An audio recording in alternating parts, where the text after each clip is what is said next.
Hi, my name is Lectisiah Gachara, a trainee lawyer here at Anjarwalla Khanna, currently in the tax department, and I'm delighted to be partnering with the ALN Academy in this edition of the Hot Seat. I have a keen interest in public finance, tax policy, and public policy with a specific focus on how these disciplines intersect in the advancement of socio-economic rights for all Kenyan citizens as guaranteed under the Kenyan Constitution. Today, I'll be unpacking the highly debated Sovereign Wealth Fund of 2026. As a brief background to Kenya's current economic landscape, according to the Public Debt Monthly Bulletin published by the National Treasury in April of this year, Kenya's current national debt stands at approximately 12.8 trillion, with the public debt to GDP ratio at 69.5%. The National Treasury also projected a 4.9% fiscal deficit in Kenya's national budget for this year. Kenya's consistent budget deficits have been caused by years of aggressive borrowing, requiring the government to prioritize debt financing over other priorities in the national budget, for instance, infrastructure development.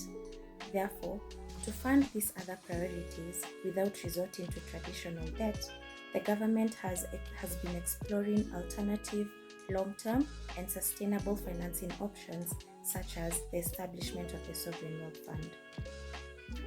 The Sovereign Wealth Fund is a state-owned investment vehicle that allows the government to invest the country's available budget surpluses, revenue from commodities in the extractive industry, such as oil, gas, gold, and other valuable minerals, as well as the country's available accumulated foreign exchange reserves to fund and finance other priorities. Sovereign wealth funds are not an entirely new concept to Africa. In 1994, for instance, the government of Botswana established its very own Pula fund, which allowed the government to leverage available foreign exchange reserves from the export of diamond and other valuable minerals.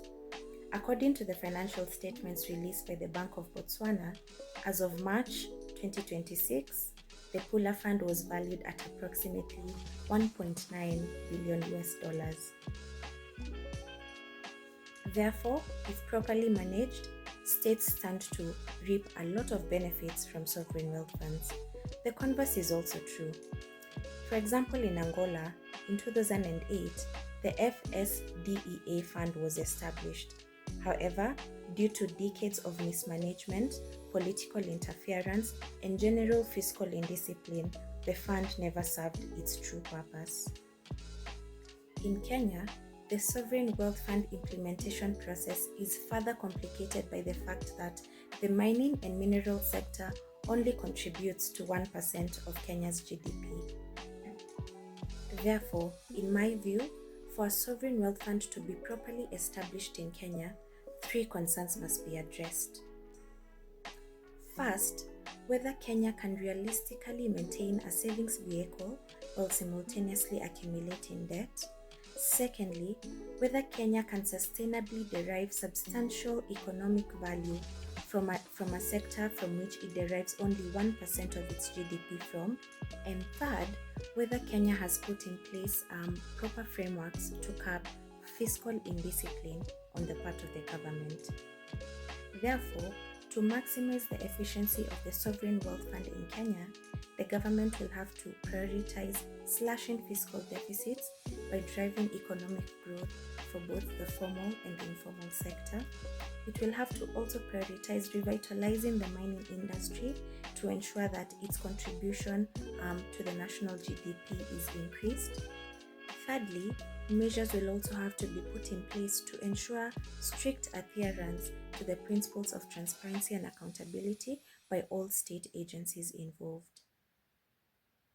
The bill was subjected to public participation earlier this year and will continue to keep an eye on any other developments. Thank you very much for your time.